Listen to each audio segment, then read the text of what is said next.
Bonsoir docteur. Bonsoir. Alors dites-nous en 2 mots, 3 mots, quelles sont les décisions qui ont été prises à l'AG d'aujourd'hui? Bien, à cet AG, nous avons pris une décision importante, celle de maintenir la marche du 8 avril qui commence à 8 h, mais elle sera précédée d'une assemblée générale à 7h30 au centre communautaire de Tocoin, lieu actuel où se tient notre AG. Nous maintenons cette marche pour des raisons juridiques. D'autant plus que ce qui nous a été opposé par le ministre de l'administration territoriale, c'est la légalité de notre organisation. Nous voulons simplement rappeler que la STT, étant une organisation syndicale, répond à un régime d'information conformément à la convention de l'OIT numéro 87, qui est clair dans ces termes, et que nous ne sommes pas assujettis à la loi 1901 qui porte association. Donc, on ne peut faire d'amalgame. D'autant plus que la convention de l'OIT 87 dit clairement que, en son article 8, alinéa 2, que les autorités ne devraient, en tout cas par la législation nationale, opposer quoi que ce soit à l'exercice de la liberté syndicale. Donc, ceci étant dit, nous estimons que les mesures à nous opposées par l'autorité administrative ne tiennent pas la route. C'est pour ça que nous allons nous retrouver ici demain, mercredi 8 avril, pour la marche pacifique et silencieuse que nous avions lancée depuis plus d'une semaine.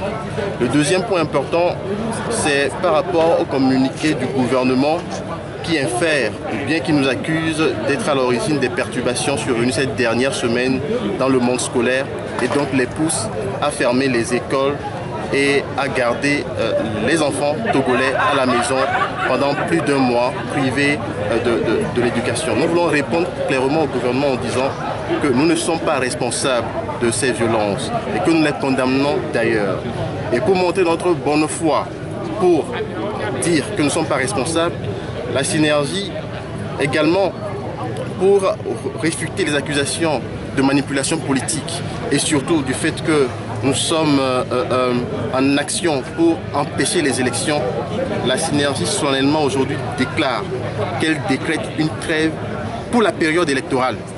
Dès que la campagne sera ouverte, la synergie cesse tout mouvement syndical jusqu'à la fin de la période électorale et reviendra juste après les élections pour en fait prouver le bec à tous ces perroquets qui pérorent que nous sommes manipulés par l'opposition et que nous avons comme objectif d'empêcher les élections. Nous n'en avons pas comme objectif et nous défendons uniquement que l'intérêt des travailleurs. Le troisième élément important à savoir, c'est que nous disons que dans cette période, nous allons constituer rapidement les assises préfectorales de notre organisation pour faire en sorte que tous nos points focaux qui sont actuellement victimes de répression, qu'elles soient morales, physiques et autres, puissent être protégés parce qu'ils subissent d'énormes pressions et donc sont malheureusement méprisés par les responsables préfectoraux. Donc pour nous, c'est les éléments fondamentaux. Il faut savoir que nous appelons donc tout le peuple, je me permets de le dire, tout le peuple togolais, toutes les femmes, tous les hommes de bien et de bonne volonté qui pensent en leur âme et conscience que ce que nous demandons est juste. Nous les appelons donc à venir marcher avec nous pour le bien-être dans la dignité du travailleur togolais. Merci. Monsieur le docteur, voilà, vous avez Merci. Vous avez rencontré le président de l'Assemblée nationale. Qu'est-ce qui est ce qui est cette discussion? Bien, il faut dire, et je tiens à vous remercier pour la question, il faut préciser que nous voulons saluer l'initiative de l'Assemblée nationale qui a jugé bon de nous rencontrer, de nous écouter et de commencer une médiation auprès du gouvernement. Et dans l'esprit, c'est de nous ramener ensemble à une table de négociation. Nous disons, nous sommes preneurs d'une table de négociation, mais nous n'irons pas dans le comité de suivi de l'accord, enfin, du soi-disant accord, le relevé de conclusion du 20 février à la primature. Si l'Assemblée nationale arrive à créer un cadre de négociation réaménagé, où nous pouvons parler des 280 points, la synergie ne demande que ça, et nous allons siéger et discuter pour que les travailleurs puissent avoir gain de cause. Nous voulons réitérer que nous sommes conscients du fait que le gouvernement n'a pas envie de perdre la face.